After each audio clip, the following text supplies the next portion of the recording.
passerait mieux, vous pouvez rajouter un peu d'eau. Un peu d'eau.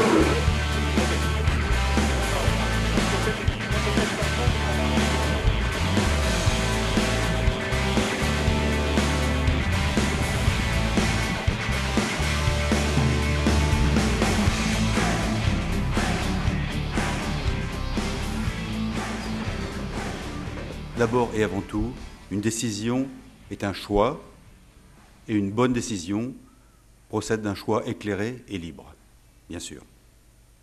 Je vous propose de nous concentrer, donc à partir de ce point de départ, sur la problématique de la décision en situation difficile. Je vais encore reciter Goethe parce que Goethe, dans un de ses textes, parle de la force de l'engagement. Et même si vous avez un projet, si vous le connaissez bien, c'est l'engagement sur le projet qui le fera réaliser, ce n'est pas votre vision du projet. Et l'engagement dans la vie, c'est vraiment ce qu'il y a de plus important quand vous avez une idée, un projet, un plan, un projet d'entreprise, un projet de carrière militaire. C'est l'engagement pour ça. Et ça, dans la vie, on ne peut pas passer à côté.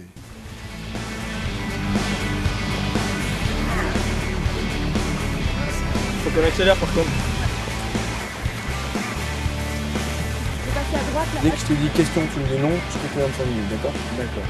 Donc on est en situation ennemie, on est dans un camp ennemi. Ouais. On doit aller se ravitailler un point d'eau parce qu'un des nôtres a un besoin vital d'eau. Les bords du puits sont minés aussi, donc grosso modo il faudra qu'on aille chercher de l'eau au fond sans jamais toucher le bord du puits, sans même toucher à la corde. Okay, donc on a 25 minutes avant la prochaine patrouille, donc à partir de maintenant, tu prends 20 minutes au chrono. Alors, Albert, tu baisses ta branche. Ouais. Baisse-la, baisse-la, baisse-la. Voilà, c'est bon là. Voilà, et va vous baissez doucement. le saut en douceur. Doucement. En Vas-y, douceur. encore un peu. En douceur. Tarek, tu nous fais le décompte, s'il te plaît? 3 minutes. On a encore 2 minutes. C'est con, on n'a pas mis de laisse, ça peut pas descendre. on a dû mettre des pierres. Ah, on n'a pas mis la pierre. Ouais. Voilà, et la grosse pierre. Allez, doucement. Voilà. Lève, Albert. Encore. Bah, c'est bien. Encore. C'est fini. Oh, tu m'as explosé les doigts. C'est fini. Ouais, Vous avez tout ça, touché. on a touché. Vous avez retouché. Ah, merde. mais Et il vous reste qu'une minute de toute façon, c'est fini là. Ah, là, on était presque quand même. Là où on a pêché principalement, je pense, c'est pour faire la canne à pêche. J'ai demandé une fois l'avis, je m'étais fait au fond de moi mon avis. Tant pis, j'aurais dû imposer mon avis. Est-ce que le temps qu'on a débattu, machin, coup fin, là on a perdu du temps qu'on aurait pu gagner si le temps qu'on aurait gagné à ce moment-là, on aurait pu s'apercevoir que le seau passait pas, le ramener, mettre la pierre, retoucher, voilà. Et après, dans la précipitation, comme j'ai dit aussi, le dernier nœud, alors qu'on avait fait les nœuds bien, le dernier nœud, je l'ai un peu bâclé. C'est celui-là qui nous a fait chier parce que ça faisait pencher la corde. Donc sur ces deux points-là, je pense que ça a été ce qui a fait la mission. Quoi. Ouais, t'as donné ton avis, c'est ton avis que t'aurais dû suivre, c'est ça?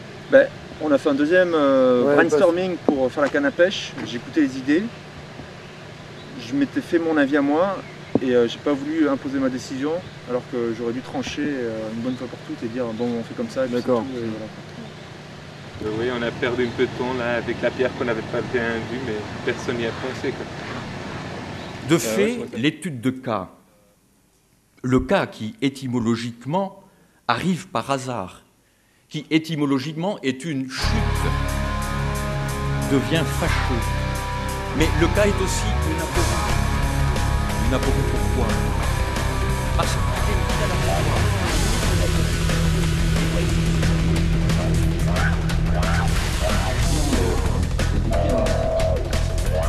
Effondrement du sens.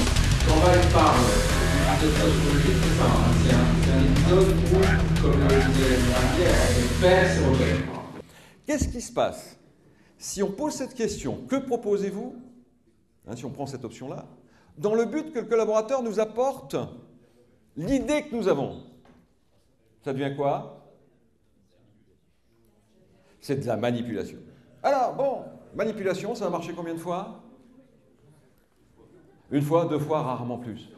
À la troisième fois, le collaborateur dit bah, « écoute, donne-moi ton idée, on ira plus vite. » Ce que j'ai vu ce matin, ça m'a beaucoup intéressé parce que vous avez vécu un leadership dans la crise, c'est-à-dire avec un temps limité et puis avec des moyens limités et souvent une absence de structure hiérarchique. Et ça m'intéresse beaucoup. Pourquoi? Parce que, en tout cas, c'est ce que j'ai appris avec la crise que je suis en train de traverser aujourd'hui.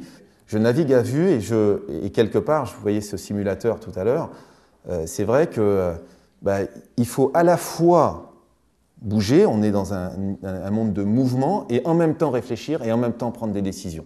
Comme vous, comme ceux qui ont fait les planches là, pour passer des 3 bidons, etc. C'est-à-dire qu'il faut réfléchir et faire et inventer et avoir une vision stratégique peut-être, avec un truc aussi con que savoir qu'il faut mettre la planche au-dessus, en dessous, et puis après changer les trucs. Il faut avoir cette vision, créer cette vision, en même temps que vous avancez. C'est-à-dire vous ne pouvez pas dire j'arrête le bateau, je vais réfléchir, on va prendre 3 jours, et puis après on va le faire. Là, il ne s'agit plus de faire ça aujourd'hui. Il faut agir très vite. Et ce leadership en temps de crise, cette capacité que vous pouvez développer, que j'espère que vous allez développer dans votre vie professionnelle, être capable de prendre une décision en même temps qu'on agit et en même temps qu'on est à peu près partout, parce qu'être entrepreneur ou être, je le dis, à la tête d'une entreprise du CAC 40, c'est la même chose. C'est-à-dire que vous êtes obligé d'être partout. Moi, je ne crois pas aujourd'hui à ces modes de management dans lesquels vous êtes dans votre bureau et puis vous faites des conférences à travers le monde, etc. Et puis vous vous reposez sur vos directeurs généraux qui eux-mêmes se reposent sur les directeurs régionaux, qui eux-mêmes se reposent sur les directeurs... Je ne crois pas à ça. Je pense qu'un patron doit être bon partout, quoi. Mesdames, Messieurs, suite à la délibération des jurys et à l'énoncé des faits, Madame Petra Bonnat, Monsieur